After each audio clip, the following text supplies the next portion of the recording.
অন্ত শংকৰ হৰি ভকতৰ জানা যেন কল্পতৰু তাহানত বিনাই নাই নাই নাই আমাৰ পৰম গুৰু তাহানত বিনাই নাই নাই নাই আমাৰ পৰম গুৰু। হে ৰাম পঞ্চভূতে নানা শৰীৰে সৃজিয়া প্ৰৱেশি তাতে লীলায় কৰণত শোভন যিটো নাৰায়ণ প্ৰণাম তাংক সদায় প্ৰণাম তাংক সদায়। ইয়ে মাধৱে বুলন্ত মুক কৃষ্ণ কৃষ্ণ কৃষ্ণ বুলি সদায় সুমৰে যিটো নৰ জলখন্তে যেন পদ্ম নৰকৰ পৰা তাংক ঐ আপুনি উধাৰু ৰংগমনে। ভগৱন্তক পুৰুষে কৈছে যে যিজন নেকি খাওঁতে কৃষ্ণ, উঠোতে কৃষ্ণ, পিন্ধোতে কৃষ্ণ, প্ৰত্যেকটা অৱস্থাত কৃষ্ণ ভগৱন্তৰ নাম উচ্চাৰণ কৰে। কৃষ্ণ নাম দুইগুটি অক্ষৰ বুলি কৈছে, অবিনাশী শব্দ, অক্ষৰ ব্ৰহ্ম, সৰ্বম কৰ্ষতি ইতি কৃষ্ণ। কৃষ্ণ শব্দৰ অৰ্থটো সংস্কৃত শ্লোকত কৈছে। সেই কৃষ্ণ নামটো যোনে উচ্চাৰণ কৰি থাকে সেইজন পৃথিৱীৰ আনন্দ লাভ কৰিব বুলি কৈছে। গতিকে কোনোবা যদি অনিচ্ছাকৃতভাৱেও ইয়াত আহিছে তেওঁৰ কেনেকৈ লাভ হয় অকণমান আমি কাহিনীৰ যোগেদি ক'ব বিচাৰিছোঁ। এখন গাঁৱত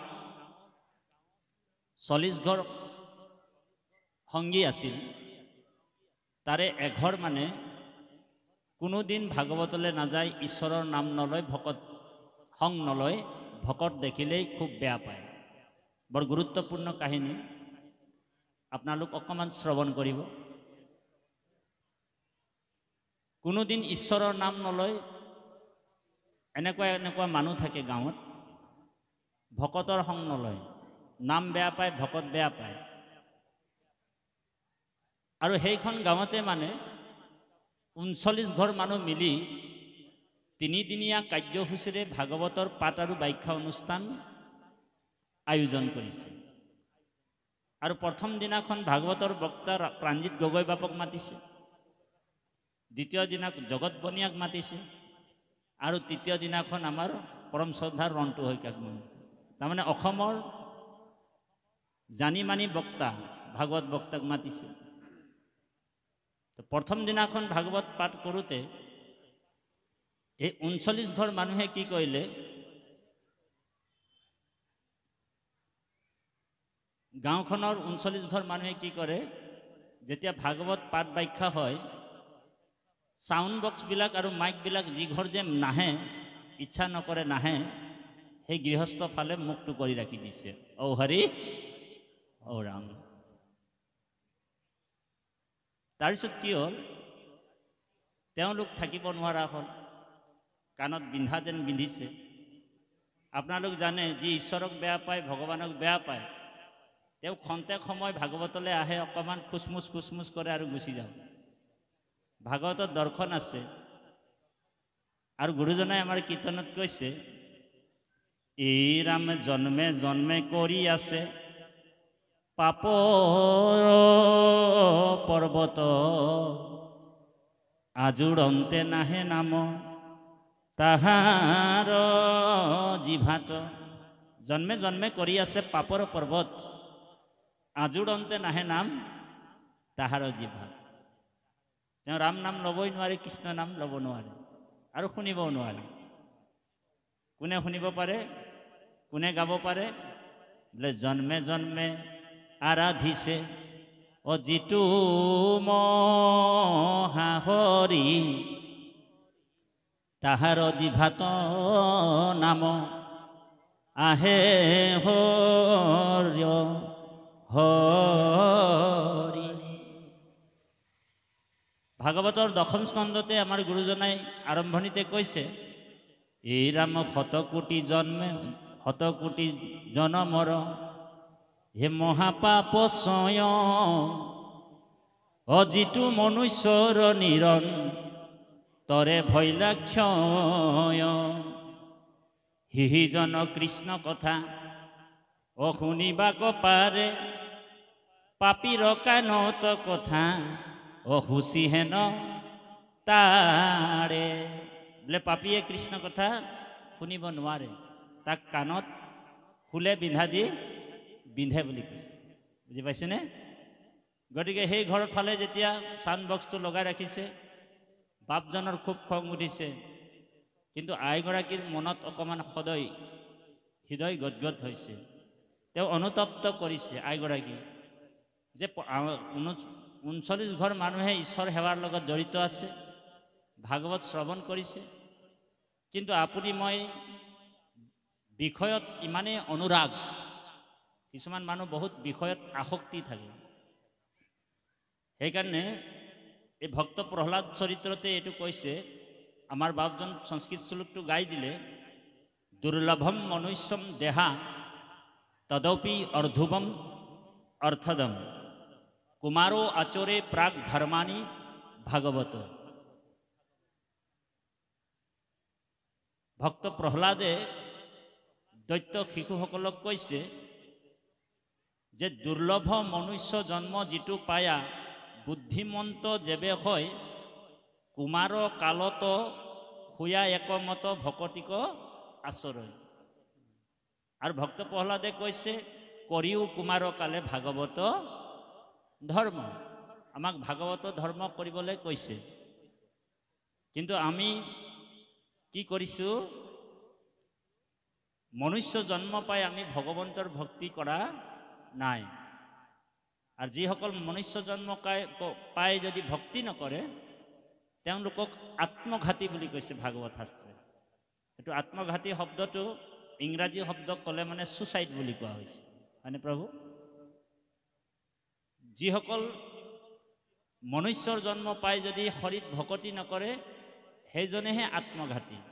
আচলতে আমি আত্মঘাতী বুলি কি বুলি ভাবোঁ যে ডিঙিটোত বোলে ৰছীটো মেৰিয়াই গছ এটাত ওলমি যোৱাটোকে আত্মঘাতী বুলি ভাবিছোঁ, কিন্তু আচলতে সেইটো আত্মঘাতী নহয়। আত্মঘাতী কোনটো? যে মানুহৰ জন্ম পাই যিজনে হৰিৰ ভক্তি নকৰে সেইজনেহে আত্মঘাতী।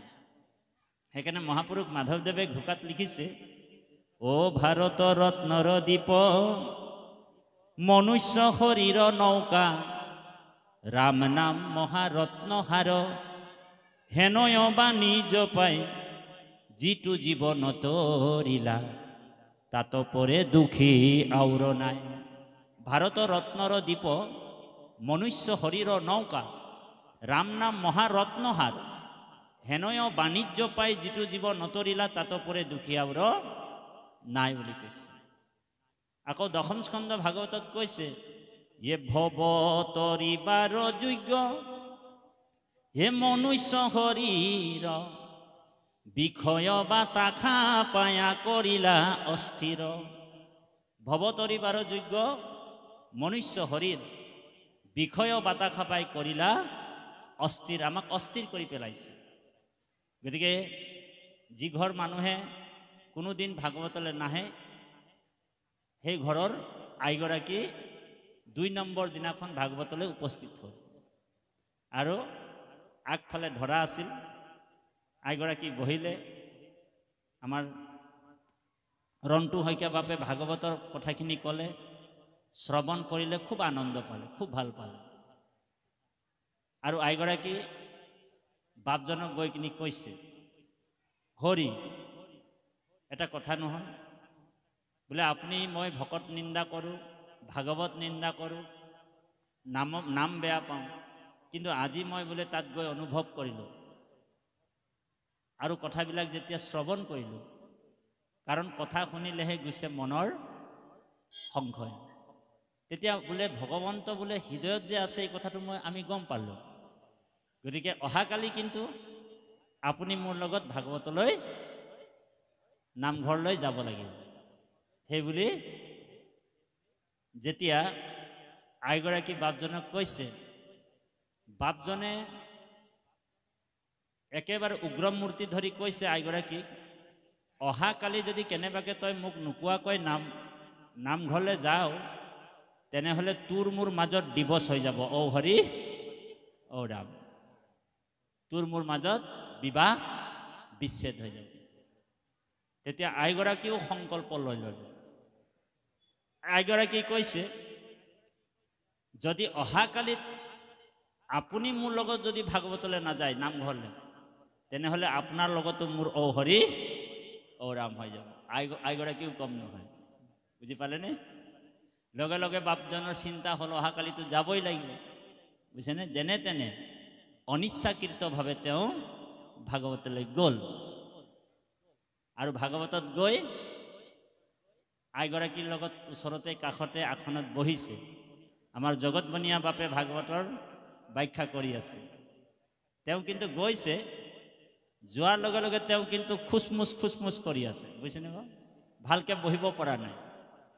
অনিচ্ছাকৃতভাৱে গৈছে, কিন্তু খুচমুচাই আছে আসনত, বহিব পৰা নাই।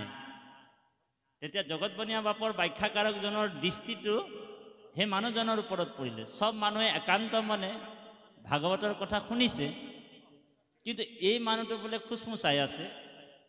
তাৰ ফালে দৃষ্টি কৰি মানে ব্যাখ্যাকাৰকজনে কি বুলি কৈ দিলে জানেনে? এটা শব্দ প্ৰয়োগ কৰিলে। কি বুলি ক'লে? আহিলা বুলি কৈ দিলে। কি বুলি কৈছে? আহিলা বুলি কৈ দিলে। তেতিয়া তেওঁৰ খুচমুচটো বন্ধ হৈ গ'ল। যেতিয়া আহিলা বুলি কৈ দিলে, তেওঁ খুচমুচটো বন্ধ কৰি ধুনীয়াকৈ ধৰাত বহি গ'ল।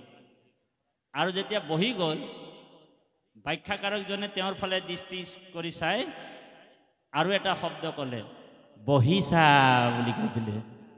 প্ৰথম শব্দটো কি ক'লে? আহিলা। আৰু ২ নম্বৰ শব্দটো কি ক'লে? বহিছা। আৰু যেতিয়া এই ব্যাখ্যাকাৰকজনে এই দুটা শব্দ প্ৰয়োগ কৰিলে, মানুহজনৰ খুব খং উঠি গ'ল যে মই বোলে কোনোদিন নামঘৰলৈ নাযাওঁ, ভাগৱতলৈ নাযাওঁ, আজি বোলে প্ৰথম দিনাখন আহিছিলোঁ ভাগৱতলৈ, বোলে আহোঁতেই বোলে মোক ব্যাখ্যাকাৰকজন দৃষ্টি কৰি কি ক'লে? আহিলা, বহিছা।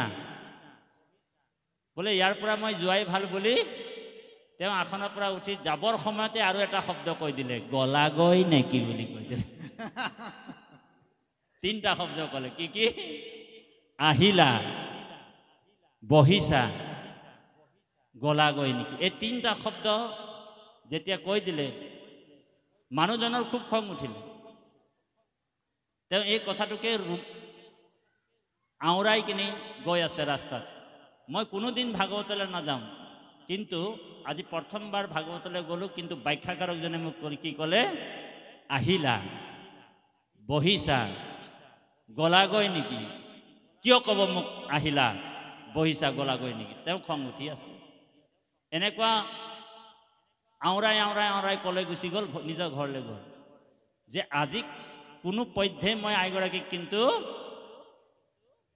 ঘৰত সোমাব দিয়া হ'ব নিদিওঁ। তেওঁ ঘৰত দুৱাৰত মানে প্ৰথম দৰ্জাটোতে 5 কেজি ওজনৰ লক এটা কৰিলে, ভিতৰত সোমাই গ'ল। আজি কোনো পধ্যে আইগৰাকীক ভিতৰত সোমাব দিয়া নহ'ব। আৰু এই ব্যাখ্যাকাৰকজনৰ 3টা শব্দকে তেওঁ ৰোমন্থন কৰি আছে। কি কি? আহিলা, বহিছা, গলাগৈ নেকি। বিচনাত তেনেকৈ আউজি ল'লে, গাৰু এখন মূৰৰ ল'লে, আৰু 3টা শব্দ তেওঁ ৰোমন্থন কৰিছে, আহিলা, বহিছা, গলাগৈ নেকি। এনেকৈ ৰোমন্থন কৰি থাকোঁতে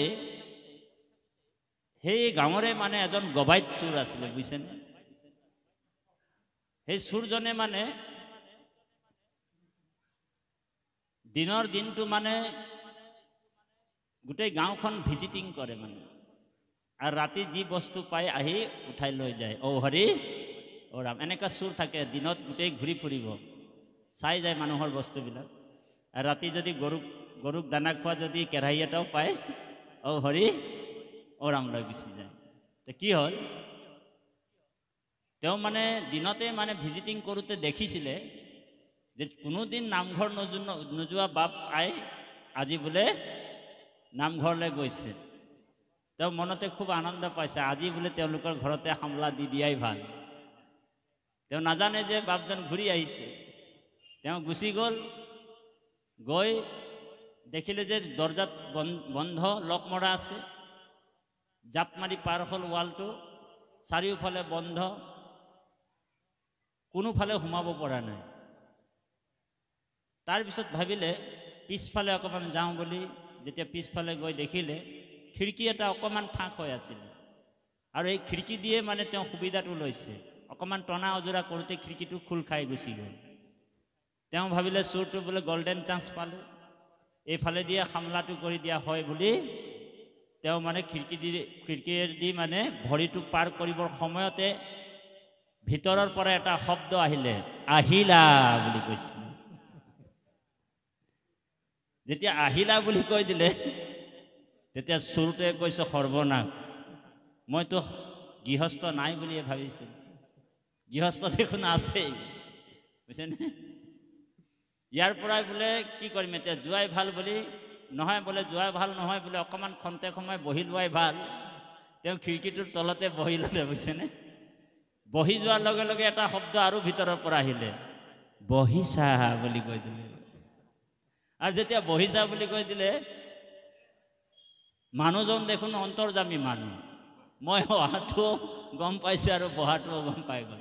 তেওঁ ভাবিলে আজিতো মোৰ সৰ্বনাশ, মই ইয়াৰ পৰা যোৱাই ভাল, কাৰণ চুৰ কৰাৰ উদ্দেশ্যটো চুৰ কৰিবলৈ আহিছিলোঁ, কিন্তু গৃহস্থও আছে আৰু গৃহস্থ অন্তৰ্যামী মানুহ, মই অহাটোও গম পালে আৰু বহাটোও গম পালে, বোলে মই ইয়াৰ পৰা যোৱাই ভাল বুলি যাবৰ সময়তে আৰু এটা শব্দ আহিলে, গলাগৈ নেকি বুলি কৈ দিলে। যেতিয়া এই তিনিটা শব্দ ভিতৰৰ পৰা আহিলে, চোৰটোৱে কৈছে যে এই মানুহজনটো অন্তৰ্যামী মানুহ, বোলে আজিৰ পৰা মই ইয়াকেই গুৰু মানিম বুলি কৈছে। আৰু আগফালে আহি কিনি দৰ্জাটো ধাম ধাম মাৰিলে, গৃহস্থ ওলাই গ'ল কোন বুলি ভাবিলে। চোৰটোৱে অষ্টাংগ সেৱা কৰিছে আৰু তেওঁ কাণ ধৰিছে যে আজিৰ পৰা আপোনাকে মই গুৰু মানিছোঁ আৰু কোনোদিনেও মই চুৰ নকৰোঁ। তেতিয়া মানুহজন অনুভৱ কৰিছে যে মই বাখ্যাকাৰক ভাগৱতলৈ প্ৰাণজিৎ গগৈ বাপ মাতিছিলে, তালৈ গৈছিলোঁ অনিচ্ছাকৃতভাৱে, ইচ্ছা নাছিলে, বেয়া পাব বুলিহে গৈছিলোঁ, অনিচ্ছাকৃতভাৱে ভাগৱতলৈ আহিলোঁ গগৈ বাপৰ ইয়াত। কিন্তু বাখ্যাকাৰকজনে মাত্ৰ তিনিটা শব্দ ক'লে, কি আহিলা, বহিছা, গলাগৈ নেকি। এই তিনিটা শব্দ মই ঘৰত বোলে ৰোমন্থন কৰি থাকোঁতে বোলে মোক বোলে চোৰটোৱে বোলে গুৰু মানি ল'লে বোলে, হয়নে? আৰু চোৰটোৱে বোলে কাণ ধৰিলে, বোলে আজিৰ পৰা মই চুৰো নকৰোঁ, মোৰ ঘৰখন চুৰ হোৱাৰ পৰাও বাচিল। যদি মই ভাগৱতৰ কথা ইচ্ছা কৰি সুন্দৰভাৱে যদি শুনিলোহেঁতেন, তেনেহ'লে মই কিমান লাভৱান হ'লোহেঁতেন। গতিকে কৃপালু বাপাই সমস্ত ভগৱন্তৰ নাম জানি লওক, অজানিয়ে লওক, ইচ্ছা কৰি লওক, অনিচ্ছাকৃতভাৱে ল'লেও, কিন্তু ভকতৰ সং যেতিয়া আপুনি পালে, আপোনাৰ জীৱন ধন্য হৈ গ'ল, কৃত হৈ গ'ল। গতিকে আমি এই কাহিনীটোৰ যোগেদি অকণমান আপোনাসৱৰ মাজত প্ৰকাশ কৰিলোঁ।